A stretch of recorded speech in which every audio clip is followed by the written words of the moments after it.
اور اس ہستی کے کہ جس کے بارے میں رسول اللہ صلی اللہ علیہ وسلم نے فرمایا یہ محدث ہے، محدث نہیں محدث، جس کی زبان سے صرف حق ہی جاری ہوتا ہے، جس کی زبان سے صرف سچ ہی جاری ہوتا ہے، جو ایسی گفتگو کرتا ہے کہ جب وہ گفتگو کرے اللہ تعالیٰ آسمان سے تائید نازل فرما دے، جب وہ چاہے کہ امہات المومنین چاہے مائیں ہیں چاہے ابدی محرم ہیں لیکن ان کا پردہ بھی ہونا چاہیے تو اللہ آسمان سے پردے کی آیتیں نازل کر دے، جب وہ چاہے کہ مقام ابراہیم کو مصلی ہونا چاہیے اللہ آسمان سے آیتیں نازل کر دے۔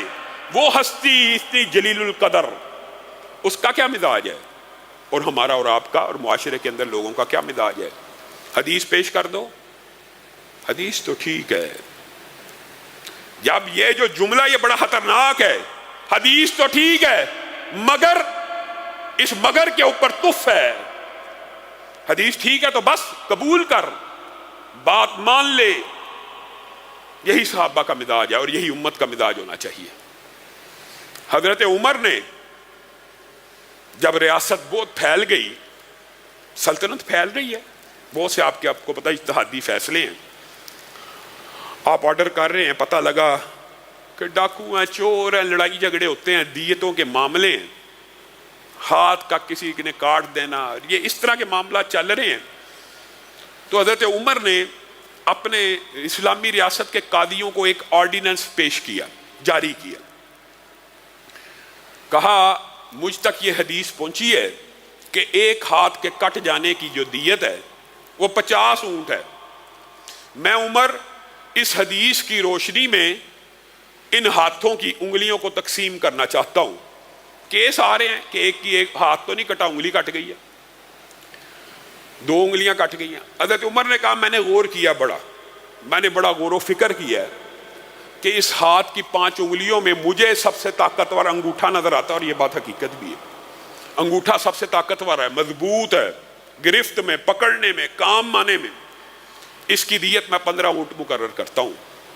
انگوٹھے کے بعد جو 2 انگلیاں پے در پہ آ رہی ہیں ان کی دیت میں 10 اونٹ مقرر کرتا ہوں، یہ قوت و طاقت میں تقریباً برابر ہیں، اگرچہ انگوٹھے سے کچھ کم ہے، اس کے بعد والی انگلی وہ کافی کمزور ہے، سب سے چھوٹی انگلی سے تو بہتر ہے، اس کی دیت میں 9 اونٹ مقرر کرتا ہوں، اور آخری انگلی جو سب سے چھوٹی ہے، قوت و طاقت میں بھی اور کام آنے میں بھی سب سے کمزور ہے، اس کی اگر کسی کی انگلی کٹ جائے اس کی دیت 6 اونٹ۔ اونٹ کتنے بنائے؟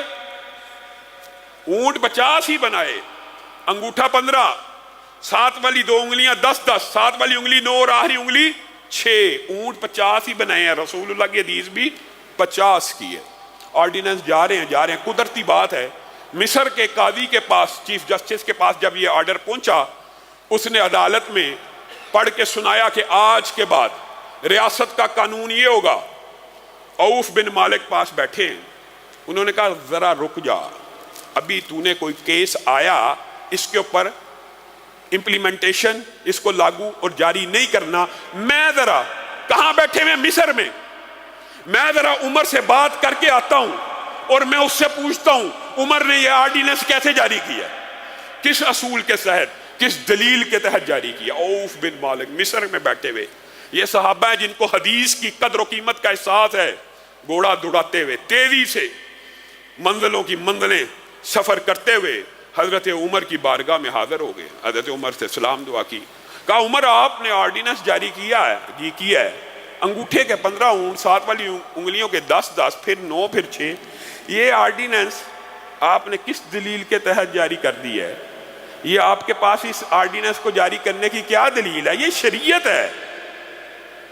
حضرت عمر بھی مزاج آپ کو پتا ان کا جلالی تھا، تو اتنی دور سے نہ سلام نہ دعا نہ کھانا پینا، آتے ساتھ مجھے احتساب کی حالت میں میرے سے سوال جواب کرنا شروع کر دیا۔ بندہ بیٹھتا ہے، کوئی بات ہوتی ہے، کوئی بات نہیں، یہ بات ابھی ہوگی، تو جو میرے پہ اعتراض کر رہا ہے، میں نے تو اپنی عقل سے، اجتہاد سے، غور و فکر کر کے یہ آرڈیننس جاری کیا، میرے پاس یہ حدیث ہے عوف کہ ہاتھ کٹ جائے دیت 50 اونٹ ہے، میں نے ان اونٹوں کو تقسیم کر دیا۔ اچھا عمر، آپ نے جس حدیث سے یہ دلیل اخذ کی ہے، میرے پاس اس کے علاوہ بھی ایک حدیث موجود ہے۔ اچھا آپ بیان کریں۔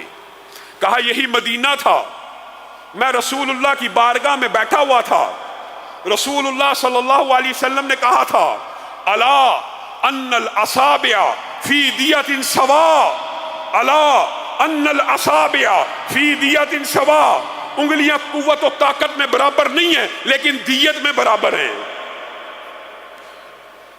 حضرت عمر نے عوف بن مالک کی سند سے یہ حدیث سن لی، اب کاتب کو بلایا، کہا کاتب کو بلایا جائے، یہ مزاج ہے، یہ صحابہ کا مزاج ہے، یہ فقیہ امت کا مزاج ہے، یہ اس ہستی کا مزاج ہے کہ جس کی تائید میں 18 سے زیادہ قرآن کی آیتیں نازل ہوئی ہیں۔ اور حضرت عوف بن مالک بھی میرے ذہن میں خیال آتا ہے اس وقت پتہ نہیں کس کیفیت کا شکار ہوئیں گے۔ کاتب کو بلاؤ، کاتب آیا، لکھو ایک نیا آرڈیننس۔ کیا؟ عمر نے جو فتویٰ جاری کیا پورے کا پورا ویسے لکھ دو۔ میرے ذہن میں یہ خیال آتا ہے جب حضرت عمر اپنے فتوے کو پورے کا پورا دوبارہ لکھوا رہے ہوں گے تو عوف بن مالک کے ذہن میں شاید، یہ میں کہہ رہا ہوں، خیال آ رہا ہو کہ عمر نے شاید بات نہیں مانی، کہا پورے کا پورا میرا آرڈیننس لکھ دو دوبارہ۔ کاتب نے لکھ دیا، کہا نیچے عوف بن مالک سے جو حدیث ہم تک پہنچی ہے وہ بھی لکھ دو، وہ بھی لکھ دی۔ کہا نیچے اب میرا فیصلہ بھی لکھ دو کہ اوپر عمر کا فتویٰ موجود ہے، نیچے رسول اللہ کی حدیث موجود ہے، میرا فیصلہ یہ ہے رسول اللہ کی حدیث کو نافذ کیا جائے گا، عمر کے فتوے کو رد کر دیا جائے گا۔ دین صرف اس چیز کا نام ہے، دین صرف یہ ہے۔ آج کچھ باتیں آپ سے اور بھی کرنی تھی، وقت تیزی سے گزر رہا ہے۔ اسی طرح کا ایک اور واقعہ حضرت عمر کی زندگی میں آیا۔ حضرت عمر نے خطبہ دے دیا جمعے میں، اور حضرت عمر کے پاس شکایتیں آئیں، فلاں عورت نے اتنا مہر، فلاں عورت کا اتنا مہر۔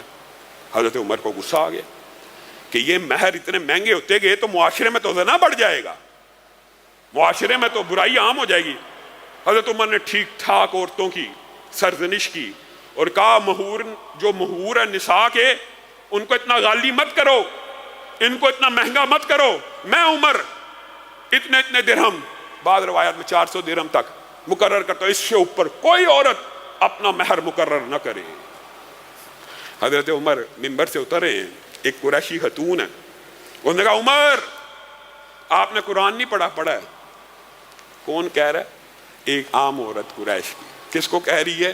فقیہ دورہ کو۔ آپ نے قرآن نہیں پڑھا ہے؟ آپ نے آج جو فتویٰ اور آرڈیننس جاری کیا ہے آپ نے خلاف قرآن کی۔ حضرت عمر ٹھٹک گئے، کہا ہے بی بی وہ کون سی ایسی آیت ہے جو میرے اس حکم کے خلاف ہے؟ کہا وَآتَيْتُمْ إِحْدَاهُنَّ قِنْطَارًا، قرآن پاک میں اللہ تعالیٰ نے کہا اگر خزانہ بھی عورت کو دے دے، تو کہتا ہے 400 درہم۔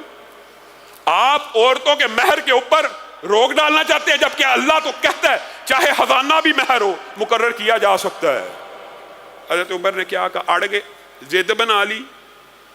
حضرت عمر اسی وقت منبر پہ چڑھے۔ سبحان اللہ، یہ منہج ہے۔ اعلان کیا سب کے سامنے، عمر کو ٹھوکر لگی، عمر نے غلطی کی، اس قریشی عورت نے سچ فرمایا، میرے فتوے کو مسترد کیا جائے، قرآن پاک کو نافذ کر دیا جائے۔ اور ساتھ میں ایک پیار بھرے انداز میں جملہ بھی کہا، عمر کیا دور آ گیا کہ مدینہ کی قریشی عورتیں تیرے سے زیادہ قرآن جاننا شروع ہو گئی۔ یہ صحابہ کا مزاج ہے، رسول اللہ کی حدیث اور قرآن کی آیات کے سامنے سر تسلیم